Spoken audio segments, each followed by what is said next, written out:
Ele vos batizará com o Espírito Santo e com fogo. Só que preste atenção, João Batista, ele disse assim, ele é mais poderoso do que eu. E ele vos batizará com o Espírito Santo e com fogo. Peraí. Quando os pastores dizem que você tem que se batizar nas águas, ele está dizendo que o Todo-Poderoso que João Batista disse não veio ainda. Quando os pastores dizem que é necessário você se batizar nas águas, eles estão dizendo que o Todo-Poderoso não veio ainda. Porque João Batista disse assim, Mateus capítulo 3, versículo 11, eu vos batizo em água para perdão, para remissão de pecado, cambada.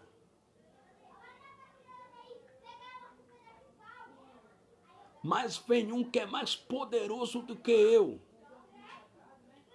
E ele vos batizará com o Espírito Santo e com fogo. Então, quando os pastores batizam a crentaiada no rio, na piscina de plástico, irmão Jorge Lago Silva, eles estão dizendo que o Todo-Poderoso não veio ainda. E que a gente está esperando ainda o Todo-Poderoso que João Batista disse.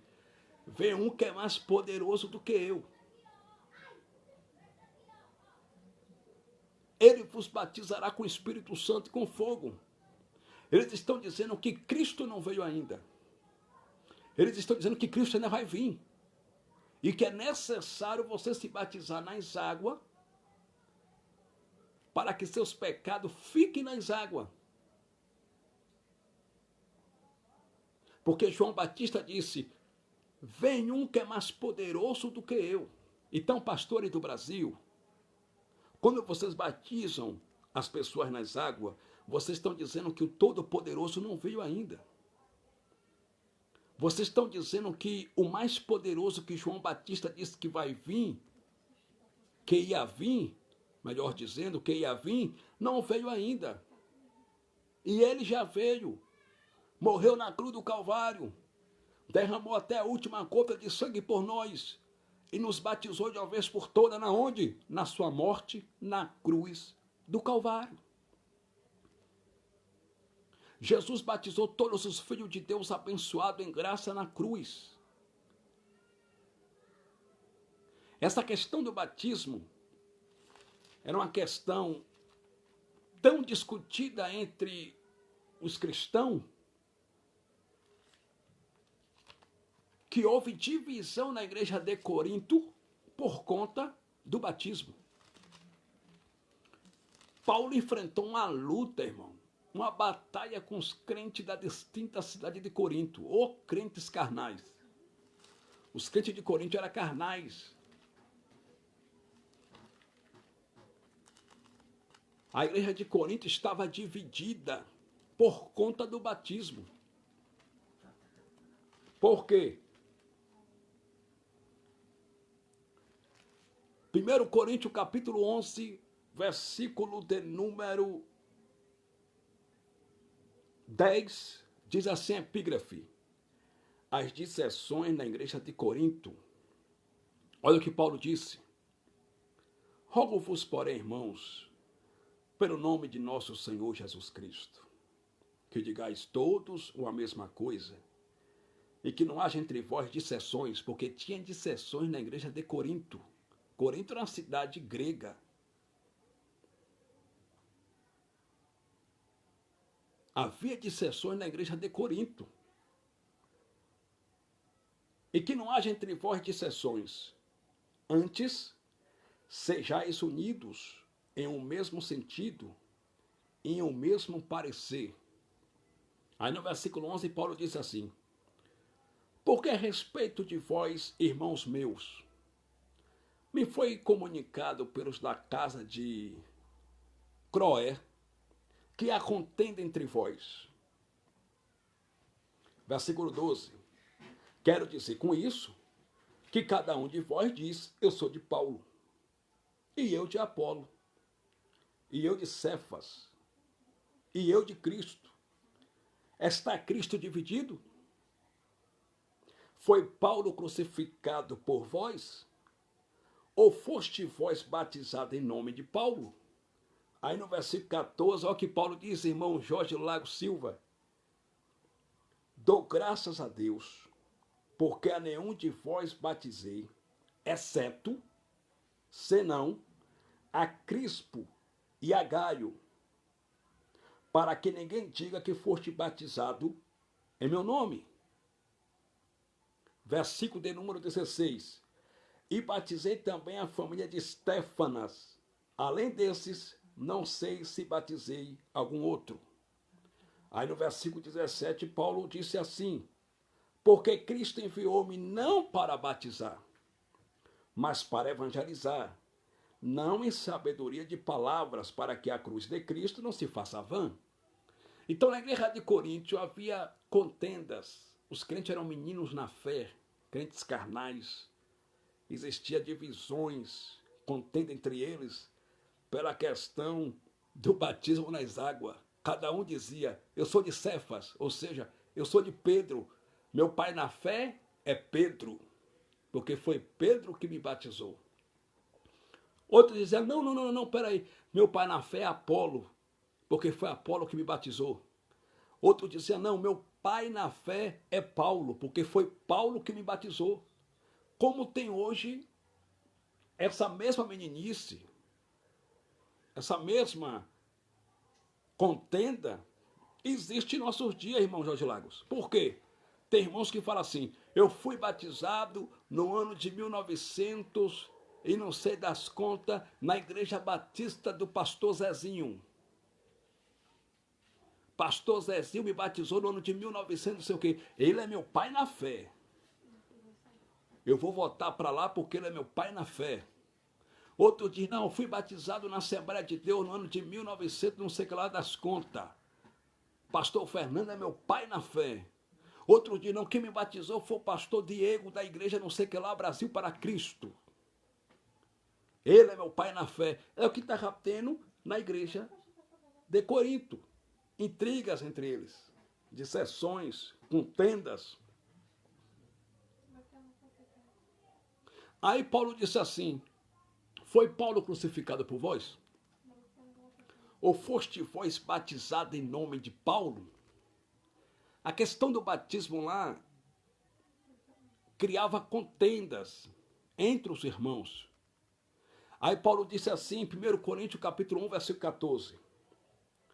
Dou graças a Deus, porque a nenhum de vós batizei, exceto, senão a Crispo e a Gaio.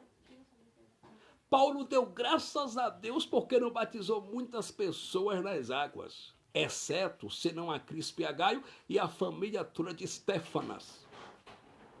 Aí Paulo disse, eu só batizei a Crispo e a Gaio e a família de Estéfanas.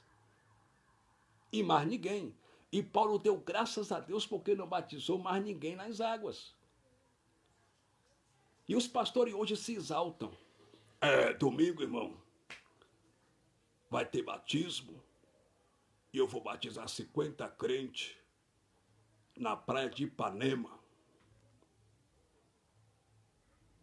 É porque domingo eu vou batizar 100 pessoas em tal lugar. Os pastores presidentes das igrejas brasileiras, eles se exaltam. É porque domingo passado eu batizei 150 crentes, nossa igreja está crescendo. Eu batizei. Agora, que poder tem o homem para batizar outro homem? Homem não tem poder para batizar outro homem. Nós já fomos batizados, foi pelo Todo-Poderoso na cruz. Nós fomos batizados na morte de Cristo no Calvário. Então essa galera aí do sistema religioso, eles se exaltam. Porque domingo agora, irmão, vai ter batismo. Se prepare. Daqui para lá não peque. Não faça nada de errado, nem pensamento peque. Porque você vai descer as águas, sua velha criatura vai ficar nas águas. Você vai ser nova pessoa, uma nova massa. Você vai ser uma nova criatura em Cristo. Que dia, pastor? Domingo. Domingo para você é uma nova criatura? Domingo. Domingo você vai ser uma nova criatura.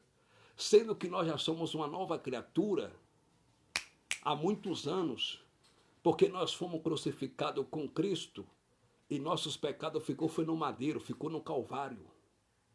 Como está escrito em Isaías capítulo 53, versículo 4, ele verdadeiramente levou sobre si todas as nossas dores e todos os nossos pecados.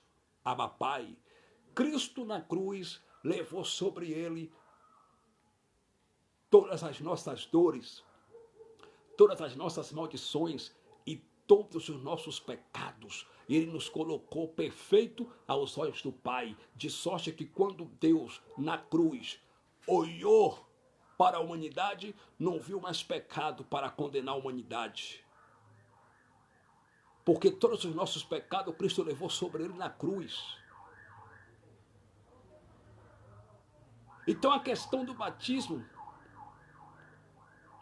gerava contenda entre a igreja de Corinto. E Paulo disse, eu dou graças a Deus, porque eu só batizei a Crispo e a Gaio e a família de Estéfanas e mais ninguém. A questão do batismo na igreja de Corinto era tão séria que tinha pessoas que se batizavam no lugar do morto. Existiam pessoas que se batizavam pelas pessoas que já morreram. E na igreja de Corinto, os falsos mestres estavam ensinando que não ia haver ressurreição das pessoas, que as pessoas que morreram um dia não vão ressuscitar, que não existe ressurreição. Aí Paulo disse, irmãos, se não há ressurreição, nós temos pregado Cristo para vocês em vão. Nós somos ministros da mentira, nós estamos pregando em vão, estamos pregando mentira. Porque se não existe ressurreição, Cristo também não ressuscitou dos mortos. 1 Coríntios capítulo 15, versículo de número 12, diz assim. Ora, se prega que Cristo ressuscitou dos mortos, como diz alguns dentre vós, que não há ressurreição de mortos. Quer dizer, Paulo pregava Jesus ressuscitado. Paulo pregava, anunciava que Jesus estava vivo, que Jesus ressuscitou. E existia alguns irmãos na cidade de Corinto que não acreditavam na ressurreição dos mortos. Aí Paulo disse, em 1 Coríntios 15, versículo 12, ora, se prega que Cristo ressuscitou dos mortos, como diz alguns dentre vós que não há ressurreição de mortos. Versículo 13. E se não há ressurreição de mortos, também Cristo não ressuscitou. Paulo olhou para a igreja de Corinto e falou assim, se vocês não acreditam e dizem que não há ressurreição de mortos, então Cristo também não ressuscitou. Eu estou pregando mentira para vocês, eu estou pregando em vão para vocês. Aí no versículo 14, Paulo ainda continua. E se Cristo não ressuscitou, logo é vã nossa pregação, e também é vã a vossa fé. Versículo 15. E assim somos também considerados como falsas testemunhas de Deus, ou seja, como falsos pregadores. Como falsa testemunha de Deus, pois testificamos de Deus que ressuscitou a Cristo, ao qual, porém, não ressuscitou, se na verdade os mortos não ressuscitam. Versículo 16. Porque se os mortos não ressuscitam, também Cristo não ressuscitou. E se Cristo não ressuscitou, é vã a vossa fé e ainda permaneceis nos vossos pecados.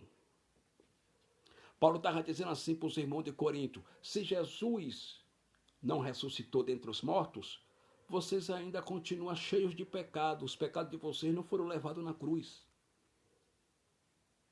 E também os que dormiram em Cristo estão perdidos.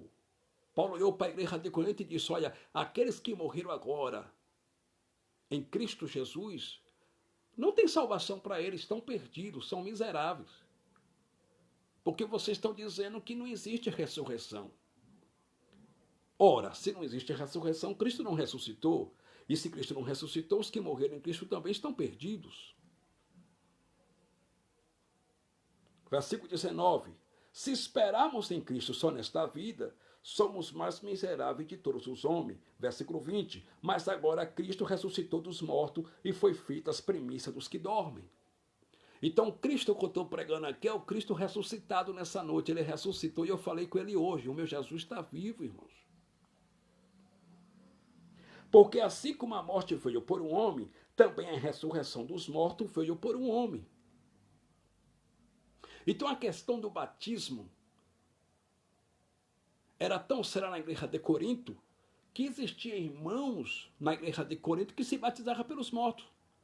Porque eles achavam na mente deles que se aquela pessoa partiu, se aquela pessoa morreu sem se batizar nas águas, aquela pessoa ia perder a salvação. Eles achavam que aquela pessoa que morreu sem se batizar nas águas, aquela pessoa não ia ser salva. E para aquela pessoa ser salva, alguém tinha que se batizar no lugar daquela pessoa. Aí em 1 Coríntios capítulo 15, versículo de número 29, Paulo disse assim: de outra maneira, que farão os que se batizam pelos mortos, se absolutamente os mortos não ressuscitam? Porque se batizam eles, então pelos mortos.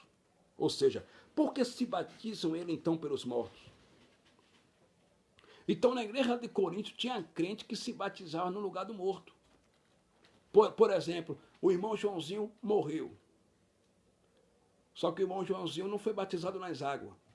Aí a irmã Mariazinha, ela dizia assim, não, eu vou me batizar no lugar do irmão Joãozinho que morreu, para que ele não perca a salvação dele.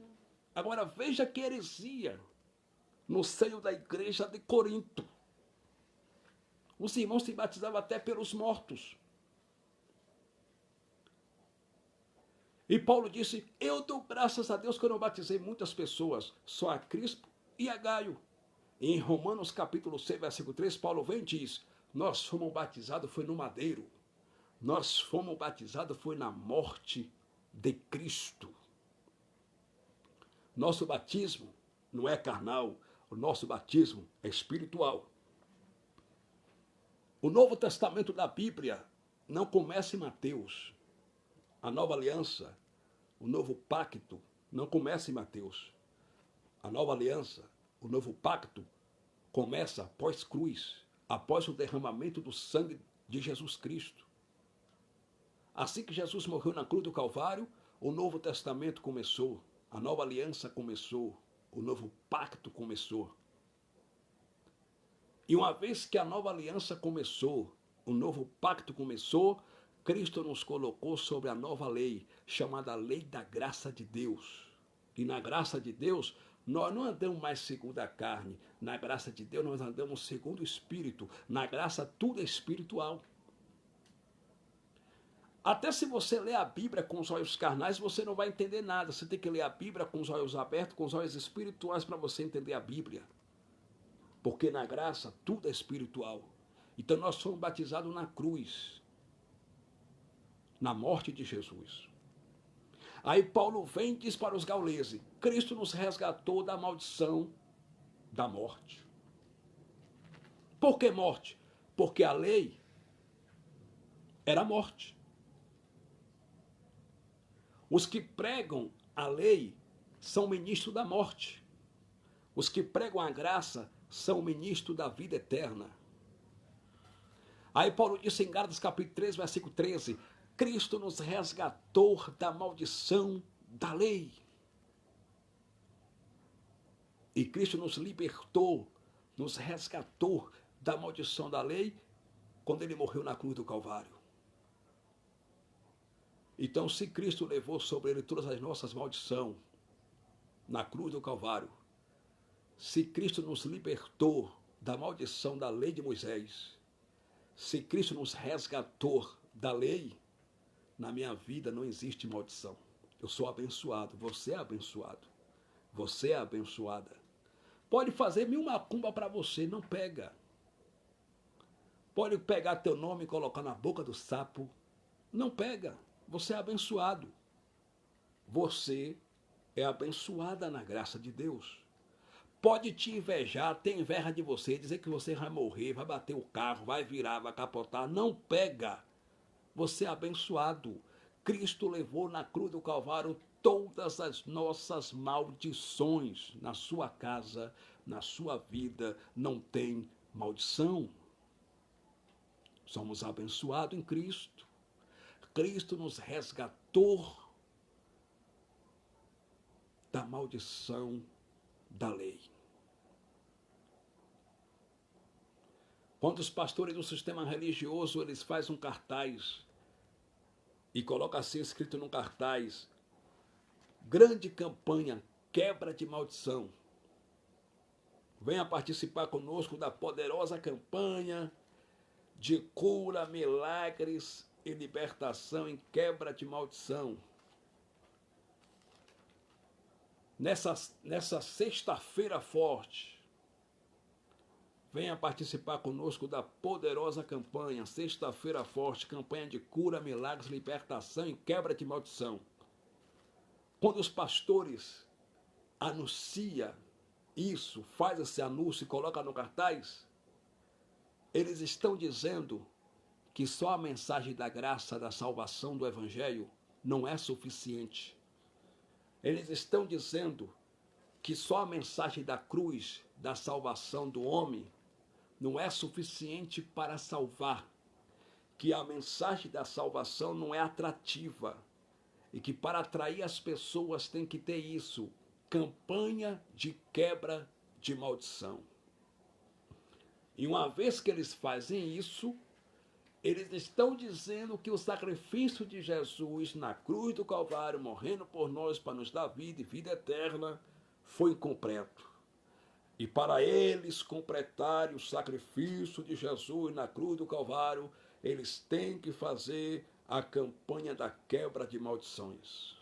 Eles têm que fazer a campanha da cura e do milagre e da libertação. Querido, isso é heresia, isso é mentira.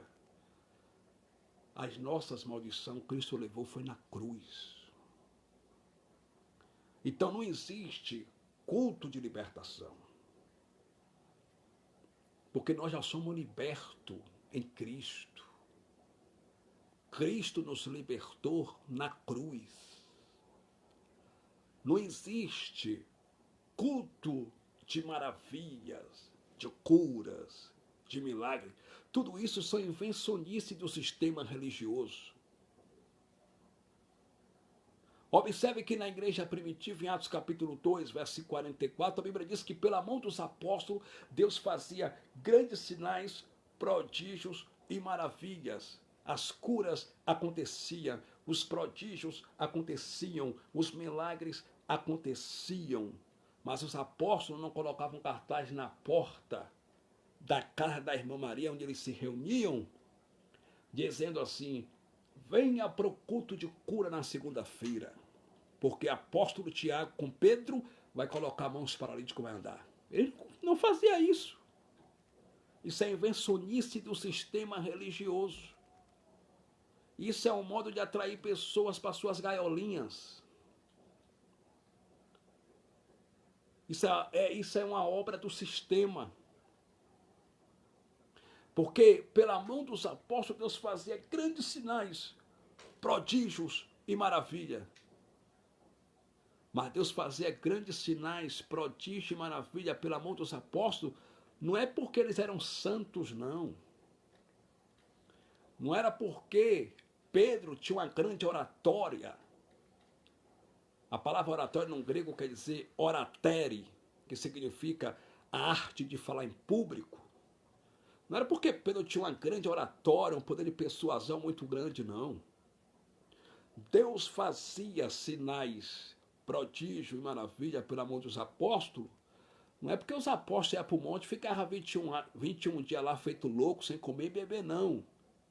Se sacrificando, não. Porque quando Jesus morreu na cruz do Calvário, ele aboliu a lei de Moisés. E a lei de Moisés consistia em ordenanças como jejuns, sacrifícios. Na graça, Você não precisa fazer sacrifício, porque Jesus ele fez o único e o último sacrifício na cruz do Calvário. Jesus foi nosso último sacrifício e ele foi voluntariamente. Os sacrifícios que os sacerdotes faziam na lei de animais, de bezerro, de bode, eram sacrifícios involuntários, porque os animais iam contra a sua própria vontade. Eles pegavam os animais, imolavam, sacrificavam e aspergiam o sangue dos animais. Derramavam o sangue dos animais. Só que aquele sacrifício não tirava o pecado, não removia o pecado, tapava o pecado. Mas Cristo se ofereceu uma só vez como último sacrifício, o único e último sacrifício na cruz. E através do seu sacrifício na cruz, ele removeu de uma vez por todos os nossos pecados. Ele tirou o pecado da humanidade. Por isso que João disse em João capítulo 1, versículo 29, João apontou, ele disse, eis o Cordeiro de Deus que tira o pecado do mundo. Por que João usou a expressão Cordeiro de Deus que tira o pecado do mundo? Porque quando os sacerdotes faziam sacrifício com cordeiro, eles molhavam o cordeiro, eles lavavam o animal na bacia por nome propiciatório. E às vezes que eles pegavam os animais e lavavam na bacia por nome bacia propiciatório, eles pegavam os animais, lavavam os animais, sacrificavam os animais, derramavam o sangue do animal. Cristo, antes de ir até a cruz, ele se batizou nas águas para cumprir a lei de Moisés, porque o cordeiro que os sacerdotes sacrificavam na lei apontava para o Cordeiro de Deus que tira o pecado do mundo, Cristo Jesus. E como os animais eram lavados em água, Cristo também ele foi lavado na água, no batismo, que João Batista batizou ele. Antes de Cristo ser sacrificado por nós na cruz, ele foi lavado, igual o cordeiro que o sacerdote pegava na lei, matava o cordeiro, lavava o cordeiro e derramava até a última gota de sangue do cordeiro. Cristo também ele foi lavado. Ele foi batizado nas águas. Depois que ele foi batizado nas águas, ele, como sacrifício vivo por nós, foi até a cruz e derramou até a última gota de sangue e disse, está consumado, está pago, ninguém desfaz. Está feito, ninguém desfaz. Você não precisa mais de um intermediador entre vocês e o Pai. Porque através da minha morte aqui na cruz, eu dou para vocês agora livre acesso para vocês falar com o Pai. Vocês para falar com o Pai, vocês não precisam mais de sacerdote para oferecer sacrifícios que não removem pecado. Agora vocês têm um sacerdote espiritual que está sentado à direita, à destra da majestade eterna no céu e intercede por nós 24 horas por dia junto ao trono da majestade eterna para a glória de Deus Pai, Cristo Jesus.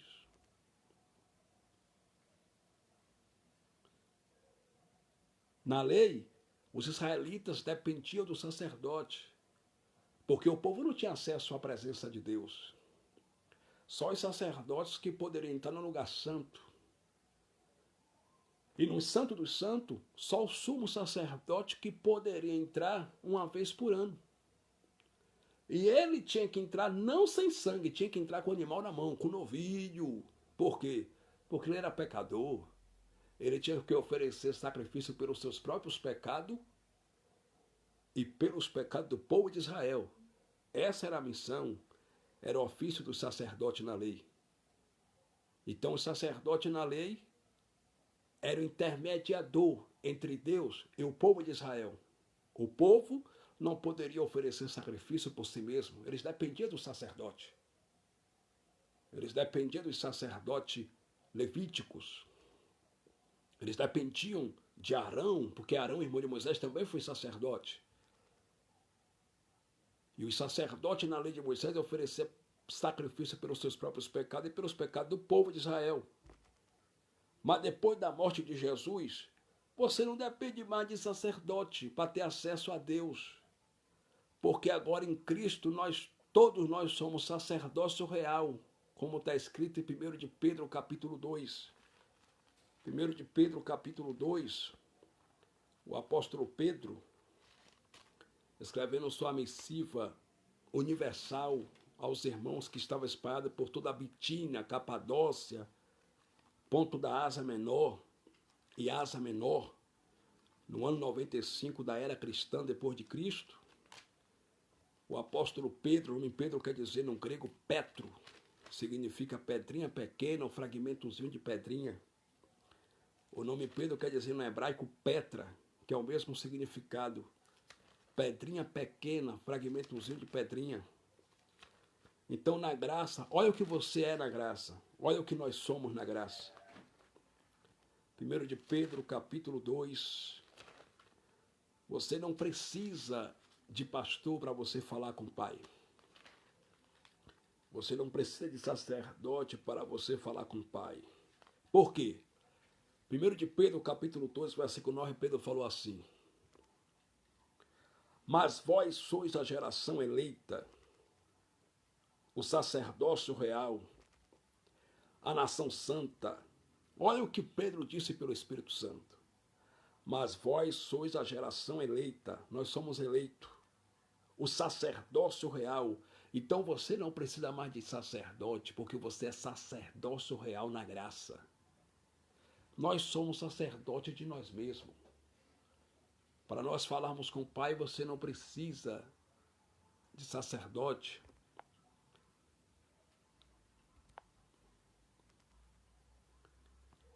Você não